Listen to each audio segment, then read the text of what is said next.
5 Glendale Avenue in Toledo, which is almost at the corner of Reynolds Road and Toledo, across from the entrance of Maumee Valley High School. And what we try to do on Sunday mornings is to engage the Scripture in such a way that that we really feel empowered by the power of God in Jesus to live life, an extraordinary different life. And so what we do on a normal Sunday, per se, is that we gather and we have several readings from Scripture. We have a Scripture focus, and we have several different versions of the Bible that are read, maybe 2 or 3 verses at a time, and then we ask, so what did you hear there? What are some ideas, some pictures that come in your mind as you engage in the Scripture? And so we have a conversation that's really a meaty engagement of the Scripture, and then at the end I'll have a little homily or a sermon, a message per se, to kind of wrap things up. Now this is the 4th Sunday of Lent. This is going to be March 22nd, 2020, and this week is the 4th Sunday of Lent. And during this time here at Nova, we've been looking at the Passion narrative in Mark's Gospel. That's chapter 14 and 15 in Mark's Gospel. And so we've looked at several different scenes, and today we're going to take a look at the scene in Mark 14 at the end of that chapter, where Jesus is having a trial before the Jewish council, the Sanhedrin. So what I'm going to do is I'm going to read that Scripture that we're going to take a focus of, and then I'm going to give my message as I would have on Sunday, but we won't be able to have that conversation. So I'm going to be reading from Gene Peterson's translation of the New Testament, which is called The Message. And I personally, this is one of my favorite versions because he really puts it in the language of today.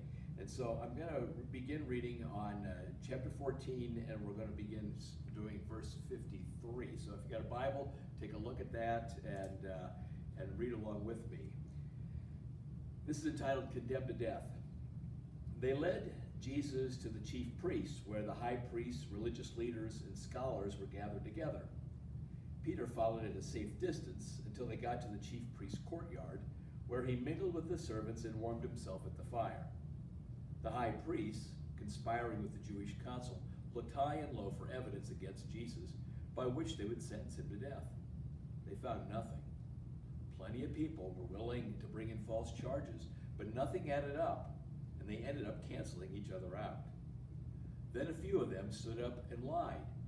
We heard him say, I'm going to tear down this temple built by hard labor, and in 3 days build another without lifting a hand. But even they couldn't agree exactly. In the middle of this, the chief priest stood up and asked Jesus, what do you have to say to the accusation? Jesus was silent. He said nothing. The chief priest tried again, this time asking, are you the Messiah, the Son of the Blessed? Jesus said, yes, I am, and you'll see it for yourself. The Son of Man seated on the right hand of the Mighty One, arriving on the clouds of heaven. The chief priest lost his temper. Ripping his clothes, he yelled, did you hear that? After that, do we need any witnesses? You heard the blasphemy. You're going to stand for it? They condemned him, one and all. The sentence, death. Some of them started spitting at him. They blindfolded his eyes, then hit him, saying, who hit you? Prophesy. The guards, punching and slapping, took him away. While all this was going on, Peter was down in the courtyard. One of the chief priest's servant girls came in, and seeing Peter warming himself there, looked hard at him and said, you're with the Nazarene Jesus. He denied it. I don't know what you're talking about. He went on out to the porch, and a rooster crowed. The girl spotted him and began telling the people standing around, he's one of them. He denied it again. And after a little while, the bystanders brought it up again. You've got to be one of them. You've got Galilean written all over you. Now Peter got really nervous and swore, I never laid eyes on this man you're talking about. And just then, the rooster crowed a second time. Peter remembered how Jesus had said, before a rooster crows twice, you'll deny me 3 times. He collapsed in tears. This is the word of the Lord. Thanks be to God. When the war in Afghanistan was just getting cranked up to fever pitch. It was a very frightening story about a man who was publicly executed because he had converted to Christianity. It was against the law in Afghanistan at that time to be any other religious persuasion than that of being a Muslim, at least if you were a citizen of that country. It seems that the man was guilty of blasphemy. No need for a trial. The verdict was a foregone conclusion. Now, in our minds, that kind of thinking is way out of line. The values of our culture say that religion, well, that's a personal, private matter, and we should respect and tolerate the faith of other people. Is it really tolerance we want, though? Or is it permission to hold religion with benign neglect? To relegate it to the place of a harmless idea or an antiquated belief? Perhaps what's most disturbing here, it isn't religion per se, but rather it's justice. The verdict in Afghanistan was already a foregone conclusion. We don't like that. Innocent until proven guilty, we say. And then, guilty of what? It's rather interesting, I think, how the tentacles of religion and justice kind of intertwine themselves here. Much like the trial of Jesus, at least the one we just read in our Bible today. Such a scene is where one's true colors shine forth. After hearing the record that I just read of Jesus' religious trial, and there were two trials, by the way, the religious one, and it's going to be followed by the next scene by the civil one, we can conclude that Jesus' day in court was a field day, or it could be a field day for any appeals lawyer. False charges, non-corroborating witnesses, certainly a gross lack of legal counsel, and the defendant, well, the defendant in that great old African-American spiritual that said, and he didn't say a mumbling word. A miscarriage of justice indeed. But we'd miss the point if we stopped right there. If anything, Jesus' trial before the religious leaders of his day, a momentum which really had begun with his preaching when he proclaimed from the get-go, the kingdom is here, that momentum now comes to a head. Here in this very hour, in this very moment, is where the story has been racing all along. Now, the previous story in Mark's gospel, the one just before this one, tells of Jesus' prayer in the Garden of Gethsemane. Not my will, but thine be done, he prays. And that's when Jesus decided that salvation meant to die. And that's the other side, or here's the other side of that decision. And here is where his true colors shine forth. His true colors? Well, up to this time, in Mark's gospel, only the demons at war with God's kingdom know the truth about who Jesus really is. Here is the Son of God, God's perfectly hand-picked messenger. Jesus' identity had been hidden all along from the people, from the healed, even from the disciples. They just didn't get it. But at Gethsemane, Jesus faces his identity-altering struggle. At the trial, that identity is revealed. The question is pitched. So, are you the Christ? And the stunning answer, I am. It's going to seal the deal. And while all this is going on, well, yeah, irony of ironies, St. Peter's out in the courtyard slugging down double espressos and chain-smoking Marlboros. Peter is about to deny at the same time that Jesus will turn prophetic. Jesus will confirm his identity, and Peter will deny it.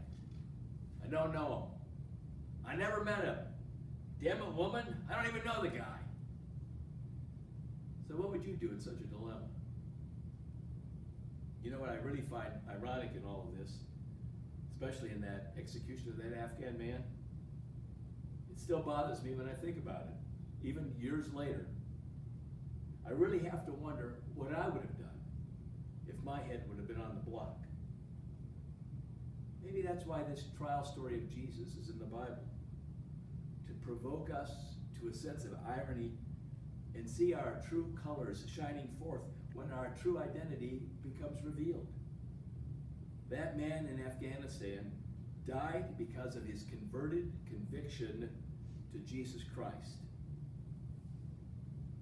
It was not really necessary, was it? We talk a lot about dying to Jesus. I had a friend that once said to me, Bill, we don't really die to Jesus, we just kind of add him on.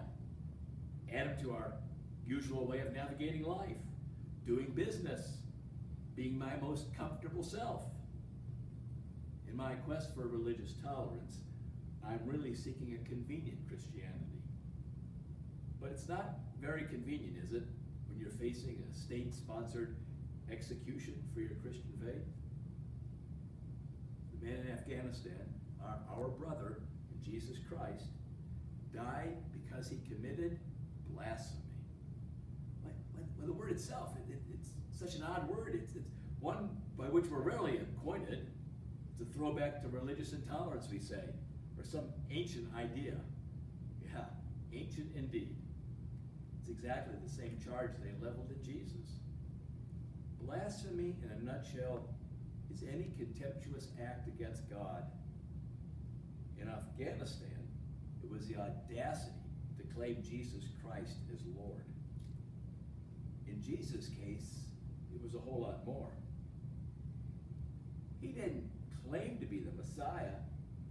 In those days, there were dozens of them, dozens of Messiahs, and many of them ran for public office, just like we have today.